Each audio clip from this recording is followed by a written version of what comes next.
Japan's folklore is filled with many supernatural monsters or spirits called yokai, which, as you may already know, come in all shapes, sizes, and types. There are more yokai in Japan than taters in Idaho, or so I've heard. Some yokai are very dangerous, deadly beings that can cause great harm to the humans they encounter.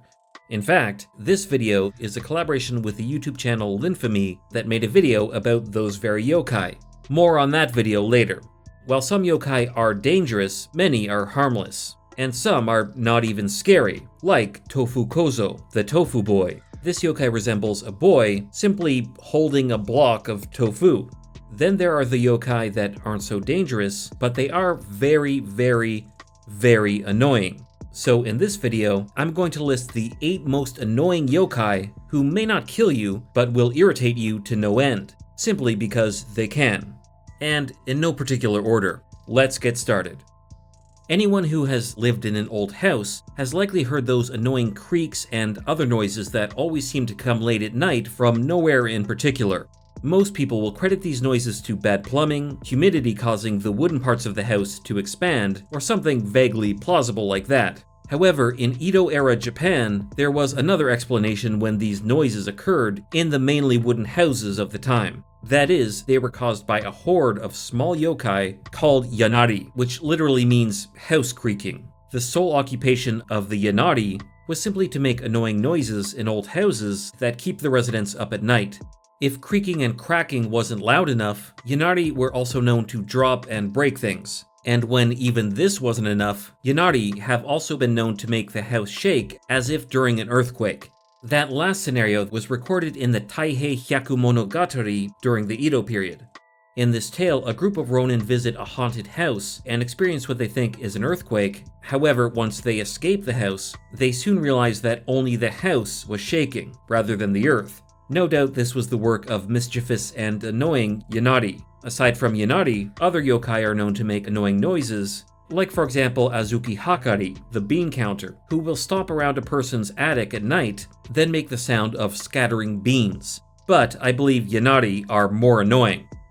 Ceiling stains are often found in old, unkempt houses or houses with leakage problems in their roofs. However, according to Japan's most influential cataloger of yokai from the Edo period, Toriyama Sekien, this phenomenon is not always caused by shoddy roof work. If stains are found on someone's ceiling, it might also be due to a tall, grotesque yokai called Tenjoname, which literally means ceiling licker. The older a traditional Japanese house became, the more dirt and grime would build up on its ceiling, and to the Tenjoname, this is the most delicious grime there is. Tenjoname was said to appear on cold, dark nights in houses with high ceilings, where it would lick off that sweet, sweet ceiling grime with its long tongue, and afterward leave those annoying ceiling stains that are so hard to get rid of. Sekien adapted the Tenjoname's image from a Muromachi period scroll depicting the Hyakki-yagyo, or night parade of 100 demons. However, another scroll gave this same creature the name Isogashi, like the Japanese word for busy, Isogashi, and this was later interpreted by the mangaka Shigeru Mizuki as a yokai who caused and fed off of people's restlessness. Although this was a 20th century interpretation, Mizuki's Isogashi is actually much more annoying than Sekien's Tenjoname, because nobody likes to be restless or have anxiety. In a way, Tenjoname and Isogashi are like annoying yokai siblings. If anyone is watching this video as a distraction from their homework, they already know that studying is hard enough on its own without having to worry about a horrific yokai jumping out of the darkness to distract you while you study. This is why it's all the more annoying to encounter a yokai called Himamushi nyūdō, or the firebug monk, whose sole purpose is to distract people from their work, waste their time, and steal the light they use to do it late at night. Himamushi nyūdō is another yokai first recorded in the books of Toriyama Sekien. Sekien adapted the character from a popular sketch which used the characters for Himamushi, an expression for wasting time, and also the characters for nyūdō, which is a monk or priest. According to Sekien, the Himamushi yokai is a reincarnation of the souls of people who were lazy in life. Once in yokai form, these souls now want to waste the time of others as well. The Himamushi nyūdō hides under the floorboards of a house, waiting for the perfect time late at night when their victim is struggling to focus on their work or studies in dying lamplight because this yokai eats lamp oil, when suddenly the grotesque, long-necked Himamushi nyūdō emerges from the darkness simply to scare their victim and make it that much harder for them to focus on their work. The Ushirogami, whose name literally means god or spirit behind you, is just that, a spirit or yokai that loves to make people think it's in front of them before it suddenly appears behind them, pulls the hair on the back of their head or neck, then vanishes before they can turn around to see it.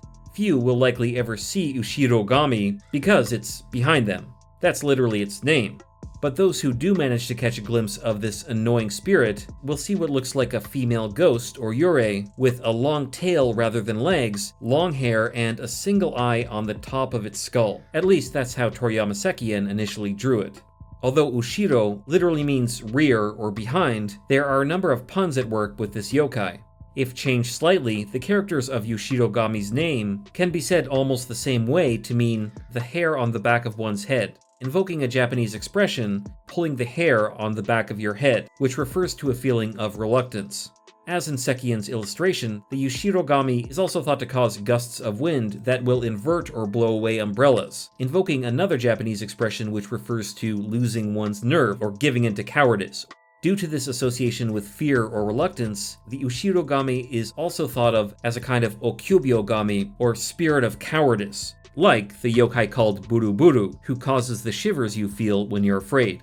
Both of these yokai can be seen as physical representations of one's personal fears, and there is little that is more annoying than being afraid, aside from maybe a yokai that sneaks up behind you and pulls your hair. In old Japan, as today, the cutting and styling of hair was a big deal and could be very costly. These days, many people, like myself, even spend as much as $14 every 3 months at supercuts just on their hair. But that's simply the price of looking good.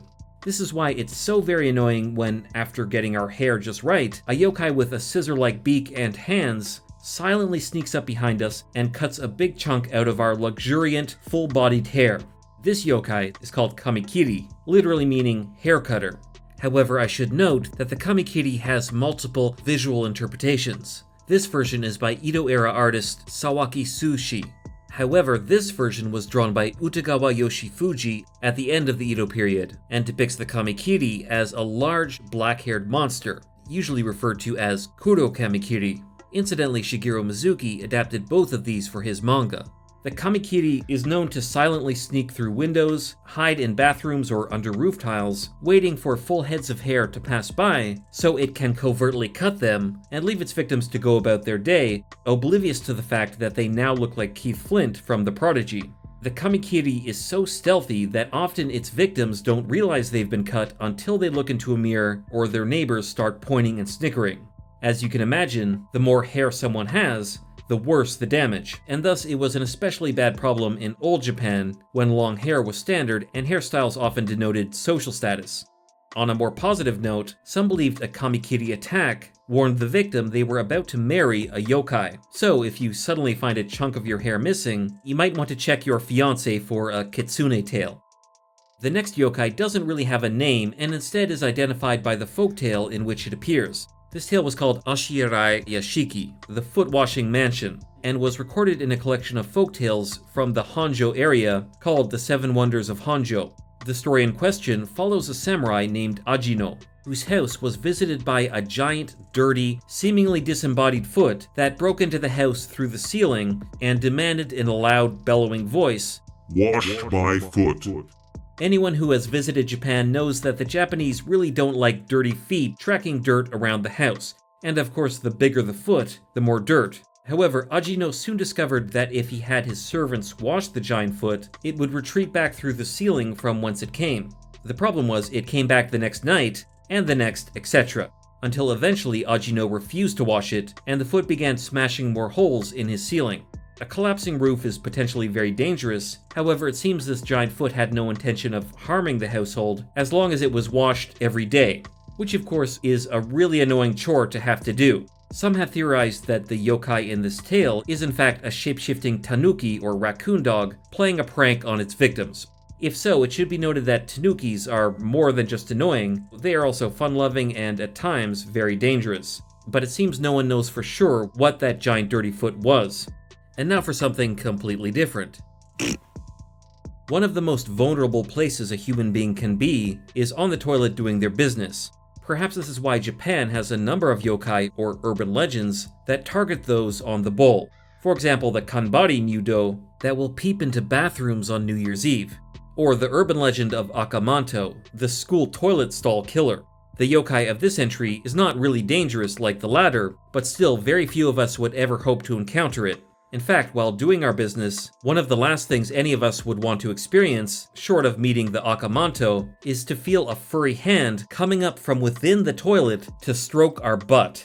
This is the role of a yokai called Kurote, which literally means black hand. Kurote is a furry, again seemingly disembodied arm, that has been known to hang out in toilets, waiting for someone to use them.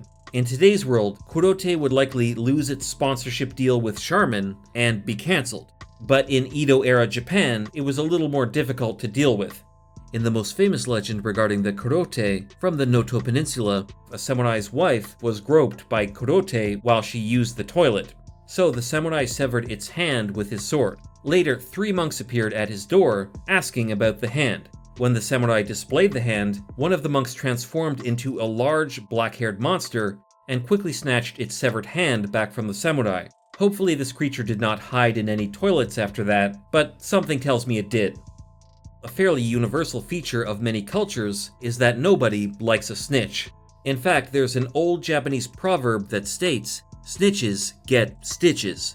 That is why the following duo of yokai are so very annoying. While they each have their own unique behaviors, the Mikari Baba and Hitotsume-kozō, or winnowing basket borrowing hag and one-eyed priest boy, are also known to work as a team of informers. And Yanosedari Misnomi Yagoblam, an old tradition in the Kanto region of Japan, holds that on the nights of Kotoyoka, which occur twice on the lunar calendar, Mikari Baba and Hitotsume-kozō will come down from the mountains and investigate all the locals, especially those with bad hinges on their doors or bad manners, then report these people back to the gods so they can distribute illness or other fates as they see fit. Now, you might be thinking, hey, illness is more than annoying, it's potentially deadly, which I agree it is. But neither Mikari Baba nor Hitotsume-kozō cause illness, they simply report and snitch on people to the gods, which is really annoying. Both Mikari Baba and Hitotsume-kozō are yokai with a single eye, and in the case of Mikari Baba, it is thought that woven objects with many eyes or folds, like baskets, will scare her away. Mikari Baba is also known to be very greedy, and will scour the soil around every house for even as little as a single grain of rice, sometimes setting fire to the land with the torch held in her mouth as she does this. Thus, on Kotoyoka, residents will clean every grain of rice from their land and leave rice dumplings out for Mikari Baba. However, if they do not abide by these traditions, it is also thought that Mikari Baba will try to, quote, borrow one of their eyes, which again is more than simply annoying, but it is pretty annoying that Mikari Baba seems to think of that as borrowing. Well, those are the 8 most annoying yokai I could find, but there are many others. If you know of any more annoying yokai not included in this list, or if you'd like to add more details to the yokai mentioned in this video, please do so in the comments below. If you enjoyed this video, check out Linfamy's collaboration video on the 8 most dangerous yokai, linked on the screen and in the description. It was a lot of fun doing this as a 2-part video with Linfamy, who I've been a fan of for a while, so I'd like to thank him and recommend you check out his channel. If you enjoyed this video, you will likely also enjoy my breakdown of the mythology behind Princess Mononoke, Spirited Away, and Ponyo linked on the screen. Don't forget to subscribe to the channel, hit the notification bell, and give the video a like. Thanks for watching, and until next time.